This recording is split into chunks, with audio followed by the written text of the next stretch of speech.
I was told by a supervisor that he said that science and spirituality are mutually incompatible. He says, son, is what he told me, you must choose. He said, you have to choose between science and spirituality. And you have to choose who you work for. Do you work for this corporation or do you work for yourself? And I took some time, I went to Egypt, my first trip to Egypt. And I climbed to the top of Mount Sinai, one of the most amazing experiences I'd ever had, right at sunset. And I closed my eyes and I asked myself, I'd never asked this question before. As I closed my eyes, I was all alone in the beauty of the desert in the setting sun.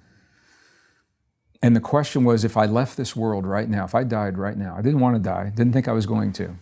But I said, if I left this world right now, I look back on everything I'd done up until that moment and I could never come back, would I feel complete? Because to me, the most horrible thing would be to look back on this life and say, Gregg, you were given this opportunity and you blew it, or you missed it, or there's something you didn't do.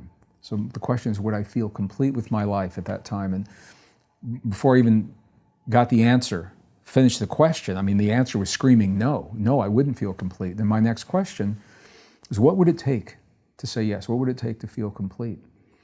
And what came to me on that mountain was crystal clear in that moment as a point of reference. But when I got back to my desk in Denver, Colorado in the Cold War years, it seemed like a distant dream, like a million miles away. But I knew that point of reference. And that point of reference became my guidepost. And every choice, every decision, every opportunity that has crossed my path, a lot of good opportunities come to me. People want to write books together, programs, workshops, interviews.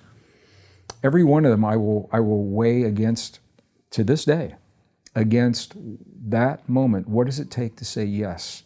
And if it doesn't fit, then I'll decline what it is I'm doing. So everything that I do that I see as work as love made visible, it's me getting closer to my yes.